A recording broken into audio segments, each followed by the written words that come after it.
morning. Today's Thursday, March 4th, 2021. We're here for a work session, and as always, we'll start with the Pledge of Allegiance. Can you please take the lead? I pledge allegiance to the flag of the United States of America and to the republic for which it stands, one nation, under God, indivisible, with liberty and justice for all. Thank you, Ken. We have a couple of announcements today. Residents over 65 and above who has not received the COVID-19 vaccine are encouraged to call the Senior Center at 631-727-3200, extension 653. And pre-register. We are going to be getting a very limited supply, and we expect further supply hopefully within the next week or two. And again, you need to pre-register, and then as they become available, we will call you back with a date and time.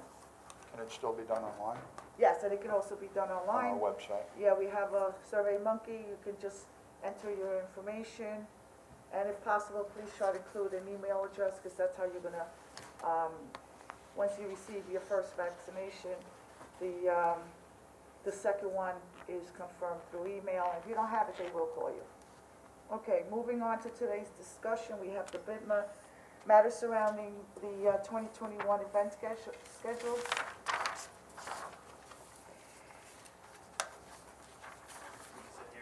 Oh, you can come up to the mic, please. Steve Shorter.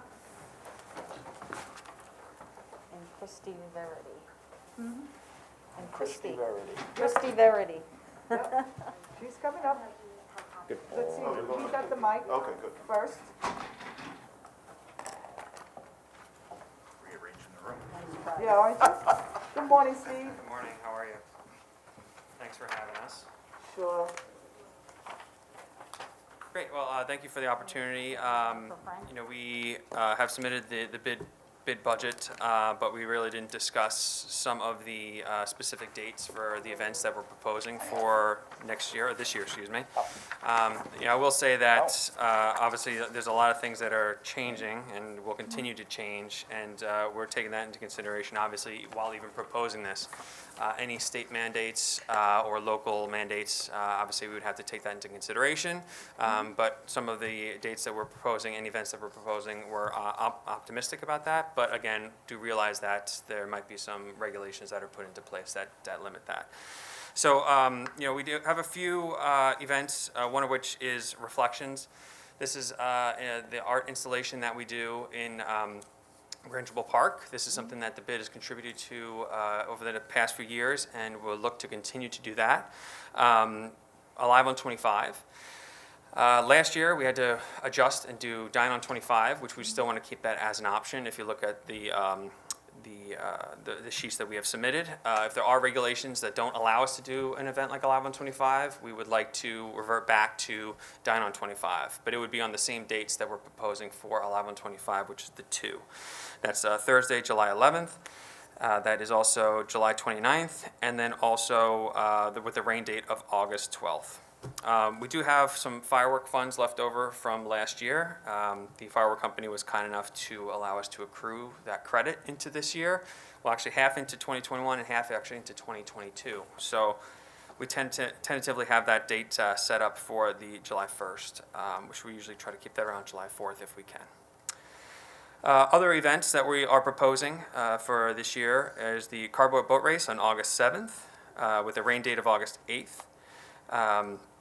Reflections again on August 14th. On September 18th, we are also looking to do Reflections and Oktoberfest. This is something that we were trying to do last year but had to cancel. We do have some funding from the state to go towards operations and marketing for that, so we want to pencil that in for this year. And then the Halloween Fest and Coffin Races on October 23rd. And then the bonfire, which we work obviously with the town as well as with the Lions Club for the parade, which has been a big hit over the past few years that we started working together on that. Other than that, that's pretty much the general layout of the events that we're proposing. Does anyone have any questions? Well, this is a good start, And I know that when you started speaking here today, you're saying that we might have to revert back. Mhm. Let's be positive and hope that we can open these and have more events. Yeah. And things are looking very promising. And as of next month, they're gonna increase outdoor activities for groups. And it looks like we're heading in the right direction. Yeah, I think it's, what are they proposing, 500 if everyone is vaccinated, I think is what Yes, they, so. I think it's gonna, the protocols are gonna be put in place, but right now, it looks like there's that phase that's coming up, and then there's another phase in June apparently. And so we're monitoring it, and we'll share that with you. Fingers crossed. You know, keep our fingers crossed, and thank you for all you do. Absolutely. I think it's really, these are all great events that our community loves so much, including me. And I think it's really smart that you're being proactive and have a backup plan. So, great job. Thank you. Yeah, Dine on 25 was a big hit last year, and if we do need to go in that direction, we'll be ready to make that even bigger and better for this year. But hopefully we can do a live on 25, but we'll be flexible. Great, thank you. Steve, there's so much more than just this that the bid is involved in right now, and I know we're not gonna go into everything but one thing, if you could just touch on the cards with the money that you're looking to do that helps everybody, it's very pertinent right now, so if you could just give us a brief overview on that? Sure, yeah, it's a very important topic. Chris, do you want to jump in, kind of talk about the downtown dollars? Sure. Okay, so we have Christine Verity. Good morning. Yes, with the bid. Good morning. So the Downtown Dollars gift card is a digital gift card that we have put into place. There's no cost from the bid or the businesses to run the program. The only fees associated with the digital gift card is the processing fees, as if a regular credit card would be processed. So the way that it works is local businesses, anyone within the bid district is welcome to sign up online, or we've made a paper application as well. It is here in the lobby at Town Hall. Once they go through the registration process, I'm just entering them into the system, and they activate their business, and now they're listed on the Downtown Dollars virtual gift card website, which is listed on the downtownriverhead.org website. And with that said, people who purchase the card, they can do so online. There's a printout version, and you can also keep it in your email on your phone. And you can go into any business listed there, whether it's restaurants. We have the Vacuum and Sewing Place. Some of the theaters signed up for it. So you can utilize that one card at any of the business listed. And with that said, also, we were excited to work again with Peconic Bay Medical Center. They reached out to us because we did a downtown double fundraiser with them last year. It was very successful. We raised over $32,000 with them. So last year what we did was we purchased gift cards from restaurants and eateries in town in $50 increments. This year what we're doing is purchasing the Downtown Dollars gift cards. So the employees that receive the gift cards at Peconic Bay Medical Center, they're funded by public donations through the website. They then receive the Downtown Dollars gift cards, and they can use them at any of the businesses in town. We're excited about that. We have a $50,000 goal. We just rolled this out, I believe, maybe 2 weeks ago. We're up to over 16,000 now. So that's listed on both the bid website and Peconic Bay Medical Center as well. That's great. As word gets around more and more about it, it's gonna grow, there's no doubt. The Yes. way everybody came through last March and through the summertime and all that, and Jerry and the Mermaid, what he's doing down there, it's all great stuff, it really is. Yes. We appreciate all your hard work. Thank you very much. Thank you. You know, I was also going to mention what Jerry's doing. I mean, they did several cool things. They had the food during quarantine and lockdown that you could order, and now they've been raising money for, I think, people that work in the business. Right. Hospitality Right, industry. and they've done amazing, and it's just an example of how our community steps up. And I hope that everybody continues, because we need to stay in it to the long haul. And I did want to ask you how the businesses are doing, how everybody is. I think it's going to be a long winter, right? So everyone's For the mic. struggling to get through at this point. I do think that the PPP funding is going to be very helpful to a lot of businesses. But downtown in general is a struggle. So the best thing I can say is we just need the support from the community. If you can, go to a downtown eatery. Don't go to maybe a franchise or something along those lines, because we need every help that we can get. Instead of going to Amazon and buying something, a new vacuum, go to the vacuum store. go get your shoes fixed at the cobbler instead of going and buying a new pair on Amazon. There's a lot of different things that us as a community that we can do to make sure that our downtown is still heading in the right direction even once this ends. So that's what I would say. Right, and I thank you for saying that. We want to keep all of those businesses here, and since you mentioned the cobbler, I hope people go there. You can get your shoes fixed, and he knows every issue in Riverhead. I'm sure a lot of people didn't even know we had one. He'll So, chat you up, he'll chat you up about issues. Absolutely. Great, right.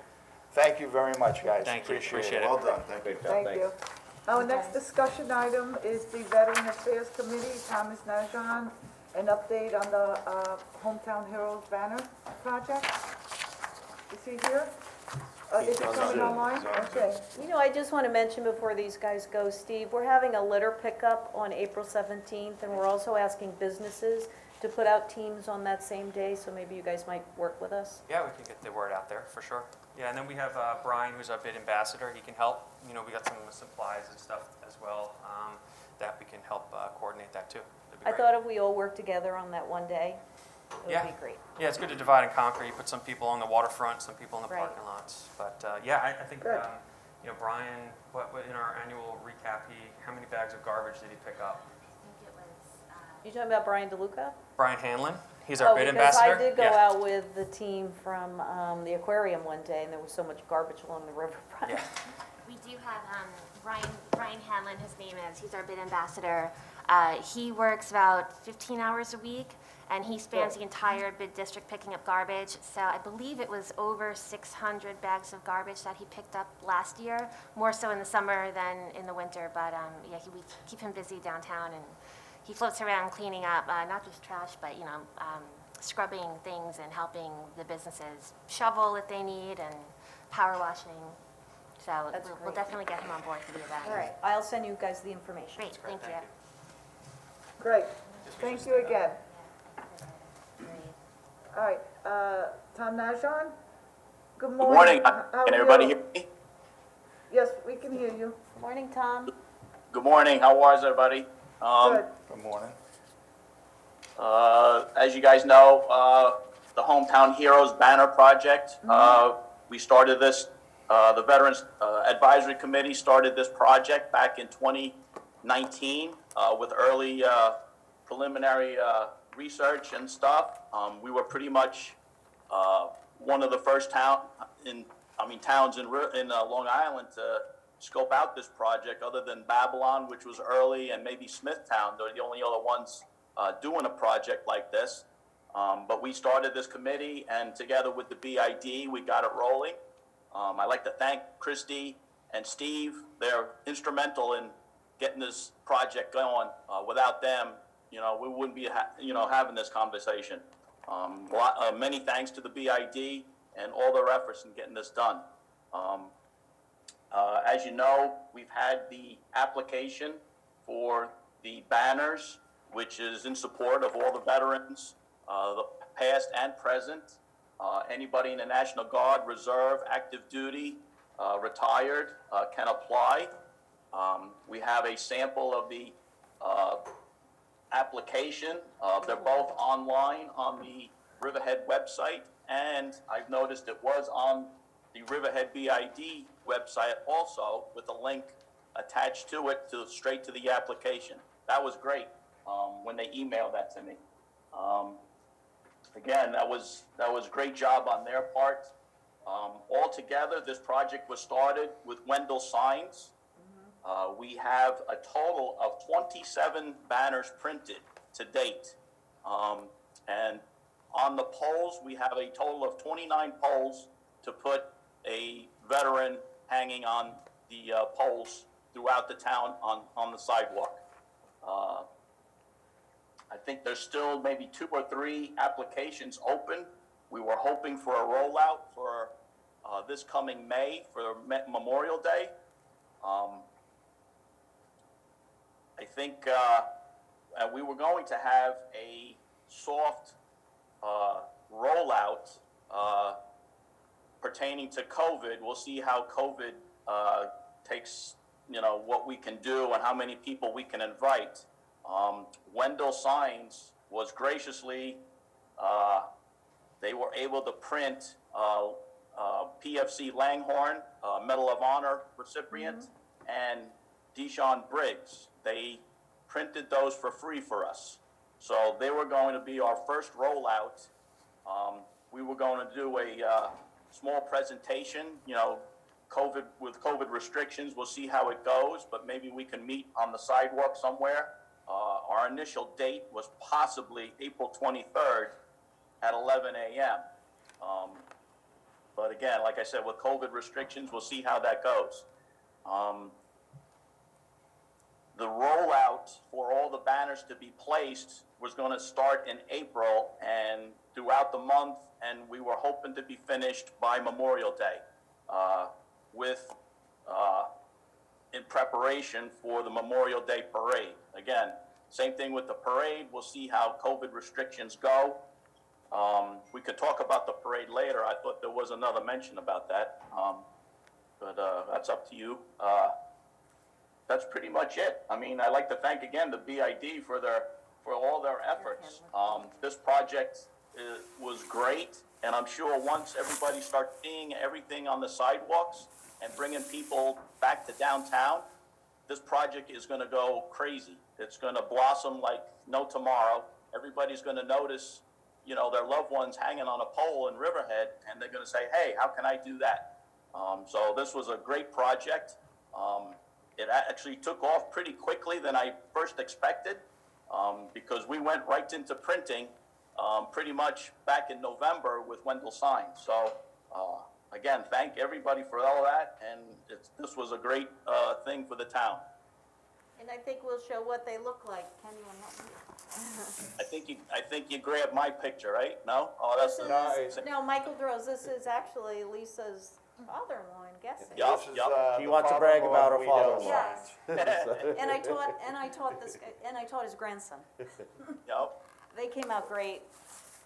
But Tom, I just want to say how grateful we are. You, your wife, Kim, have been just working so hard on this for months, and as soon as I became on board with as a liaison to the committee, you guys have just worked tirelessly, and you got a lot of projects, so thank you very, very much on a formal basis for all your hard work. It's greatly appreciated. I thank you too. This You is stepped exciting. right into it. I mean, I gave you a whole bunch of stuff to do right off the bat, and you came right through. I appreciate all your help.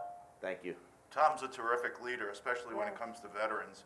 But this is a great effort to honor the veterans that fought for our country and for our freedoms. And I think this is wonderful. And thank you again to Weedell Signs and to the BID for coordinating. But this is great. And I think we're going to start here, but I hope that someday we'll see them all on telephone poles out in Jamesport and all the way in Wading River, and we'll cover the whole town and be proud of our Correct. veterans. We were hoping to roll out probably in the adjoining towns, Jamesport, Aquaborg, I don't know, but maybe, and Wading River, and we'll see how far this project goes. And I always love all of your events. I hope that we can move forward with those in the near future. I hope so. I hope everything starts opening up here soon. I'm sure everybody be ready to get outdoors by Memorial Day, so we'll see how everything goes. I'm sure everybody be ready for a parade by Memorial Day. So it's in the works, so we'll see how things go. Thank you, Tom. You and Kim do tremendous work for the veterans in this town, and I know they appreciate it, and we do also, so thank you so much.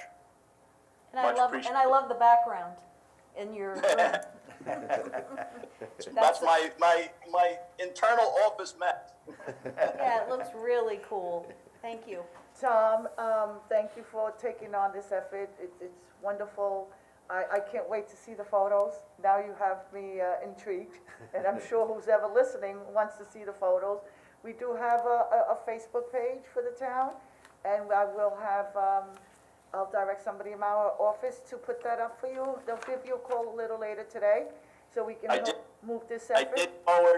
did forward the town coordinator and to you guys for this. Yep, you got it. All right. Got it. There you are.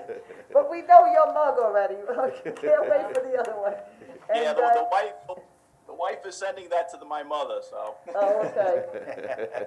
And thank you for your events. I would, in case anyone doesn't know, Tom is the commander of the Riverhead VFW, and they do hold some pancake breakfasts to raise money, and when they do advertise, and we'll push it forward whenever you have those events. They're very reasonable, and money goes right back to the center. And again, thank you. Thank you for all your efforts in our community. Thank you. Yep, everything gets put back right into the community. We help local veterans, and we try to keep everything local. I'm also Suffolk County VFW commander, and pretty much a lot of posts through the island are doing about the same. So it's tough times now, but we'll see how things go. And like I said, if things open up, it'll only get better. You know, we can only go better from here. So I appreciate it. Thank you for letting me come on board today. Okay, thank you, and be safe. Are we going to discuss the parade, or is that going to be another day? I think, Devin, it's gonna be for another day. Okay, Okay, maybe the next session, we'll call you. Tammy, can you make sure you problem. set that up? May I just add just a couple of things piggybacking off of what Tom is saying? And Tom, thank you for letting the bid work with you on this project. It's been great to work together. It's exciting to see them printed and to see them on the signs.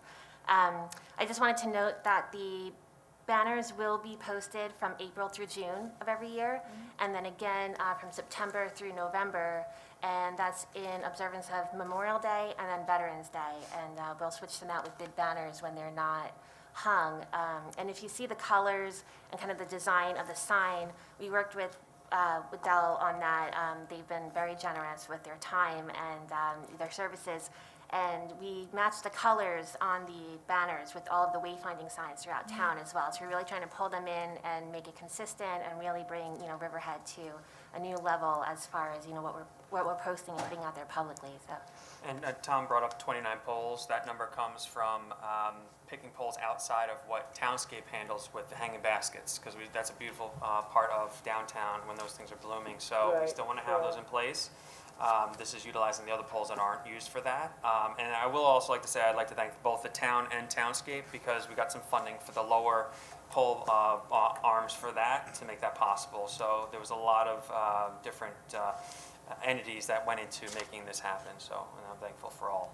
We know the Thank signs you. did great, and this is like a high quality, I mean, this is gonna be great weather. Tom, the quality just came out really excellent. And just the clarity of the photographs they're putting on there. It's really great, and as everyone else, both sided too. Awesome. It's great, came out great. So Well, people we were gonna display yours, Tom, but she did wanna brag about her father-in-law, so sorry. no problem. So people can come downtown, see the banners, and have dinner at the local restaurants. Absolutely. I know I have to get online and order for my brother and my dad. Excellent. Thank you. Okay, Thank you, great, Tom. thank you, everyone. Thank you, everyone. Thank you, Thank Tom, you. have a great day, thank you. Moving Have a good forward morning. moving forward to our final discussion item for today, which is planning, matters surrounding an update to the Nextera project, Murphy, Bergman, and Kasakevich. Thank you. And this is online, correct, Jen? Correct, I gave it to Lisa this morning. Okay.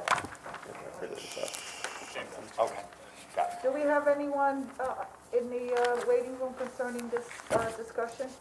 Chip, we do? Who do we have? I believe we have 4 people representing the application. I know we have Michael Dowling, Bill Bohr, Chris Corrado, and I believe Steve LaSquadro is listening in from his phone number. So what I'll do, I'll just read through my report, present the updated information, and then if you have any questions, we can bring the applicants into the discussion. So this is a discussion of some new information regarding the Calverton Solar Energy Center Solar Farm, AKA Nextera. Just to give the board a very brief update for this project, it was a type 1 action. We did initiate coordinated review for SECRA. The town board on February 4th, 2020, assumed lead agency and issued a negative declaration pursuant to SECRA for the special permit and site plan applications. The town board further acted on December 1st, 2020, by which they granted the special permit. The town board's initial SECRA negative declaration dated February 4th, 2020, included the following SECRA-related finding, which was number 7 in one of those resolutions. The applicant has prepared and submitted a substantial landscaping plan which complies with town code in order to effectively screen the proposed development from town right-of-ways and neighboring properties.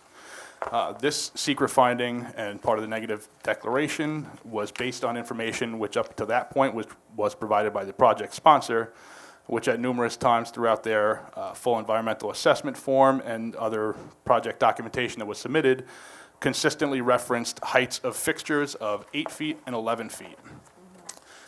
Details of the proposed step-up transformer facility were not included on the initial site plan drawings, so up until that point, when the board issued the negative declaration, we were operating under the assumption that it was 8 feet and 11 feet.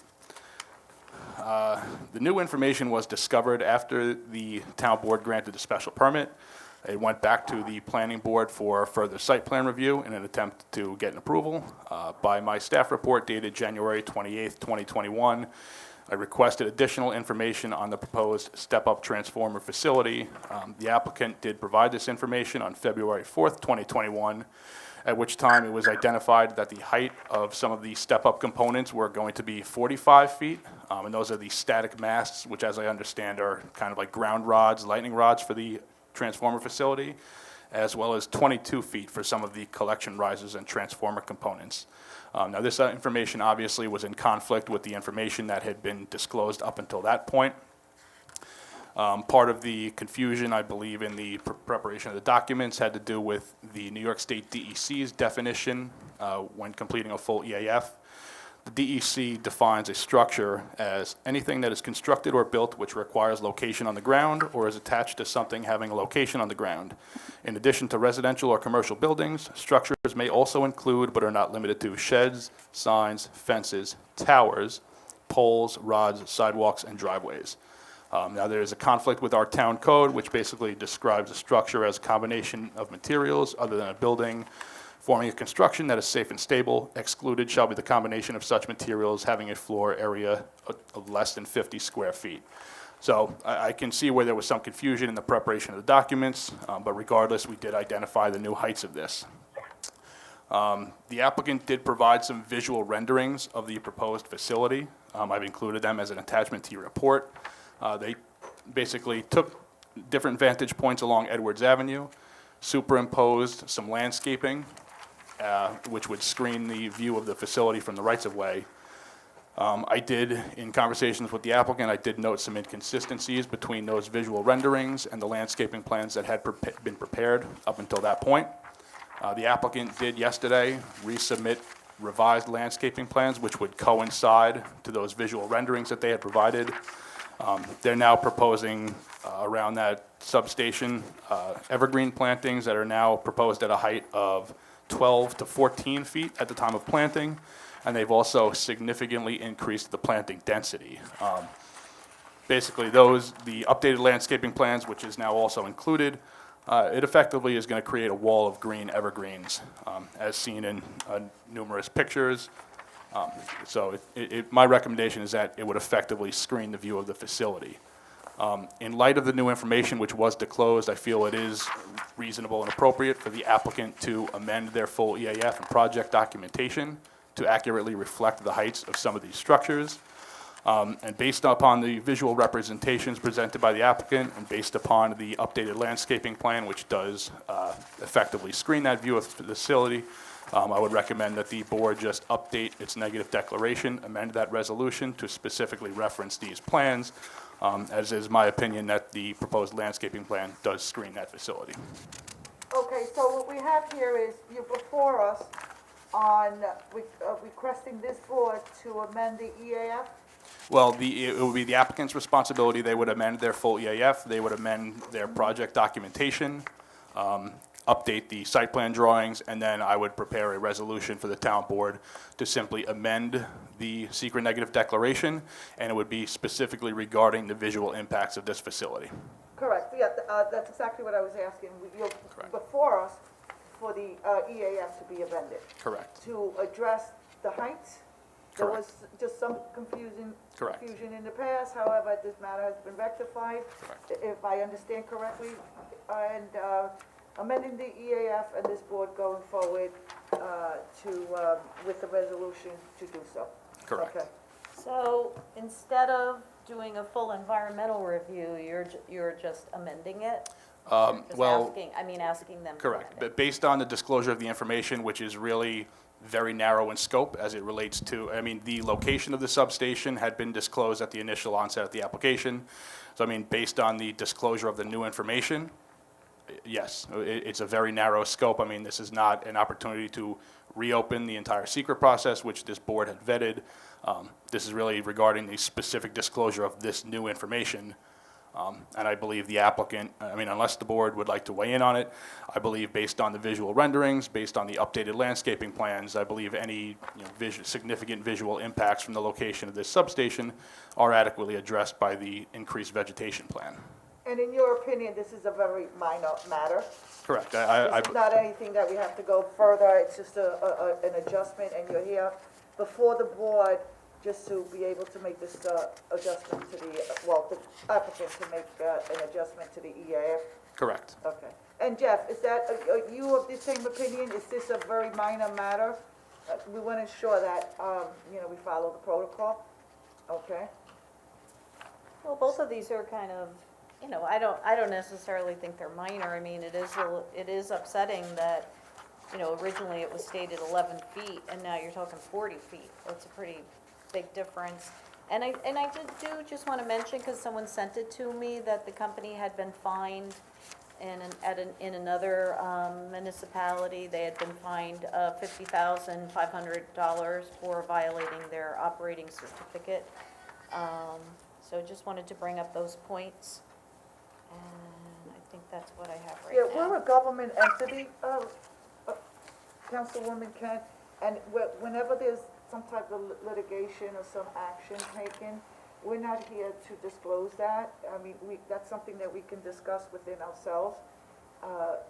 Any type of litigation and summonses, and we can be liable for slandering a company here. And I think we have to be a little bit careful, so we can talk about that privately, okay? I don't think we're slandering a company. We're pointing out a consistency of something that they've done in the past, and they're doing again here. Well, they're not That's gonna not do it. about slander. That's just pointing out a consistency of what they've done. And this should have been brought up. Let's face it, this should have been brought up in the beginning, people. This isn't something that just, oh, whoops, sorry, oh, we didn't get your definition. This should have been brought up, and I'm sure there's a reason it wasn't. So now they've been caught, and now it's coming back, and it changes, in my mind, it changes things.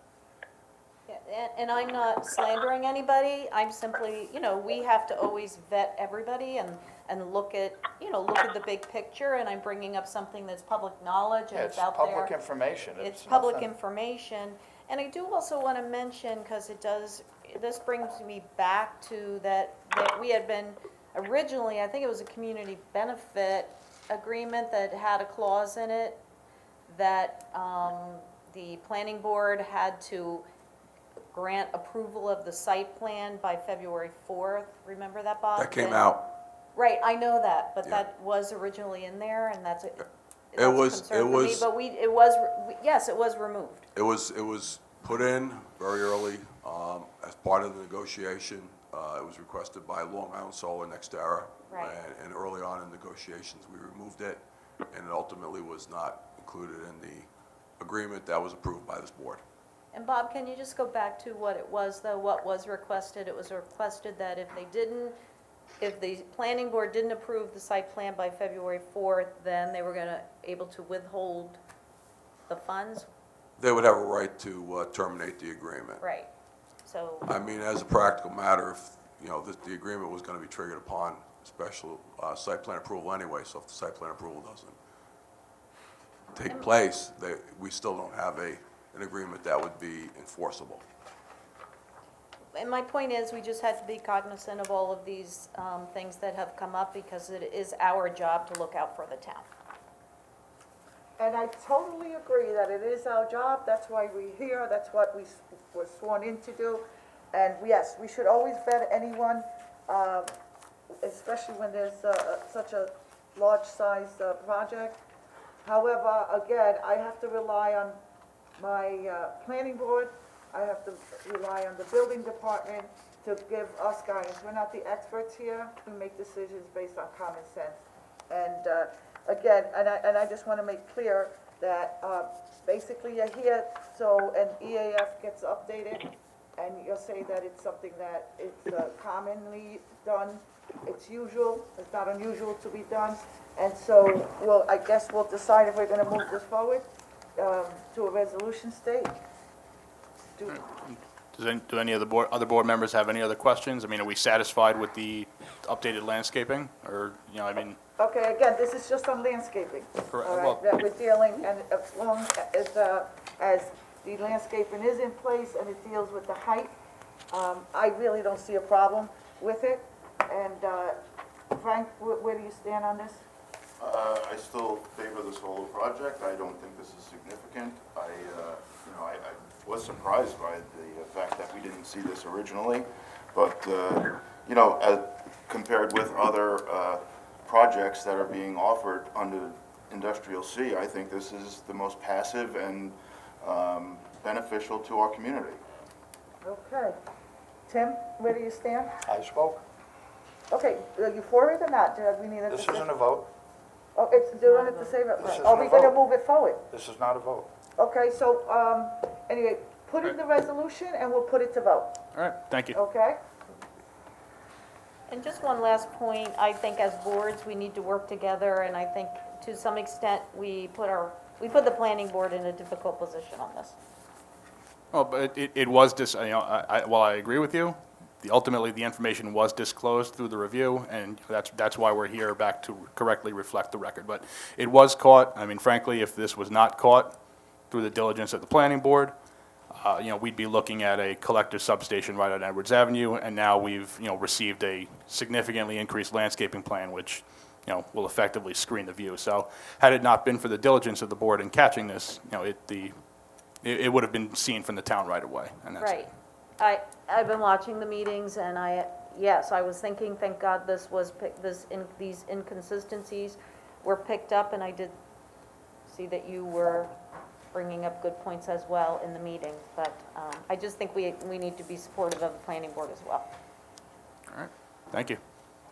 Thanks, Brett. Okay, thank you very much. Have a good day.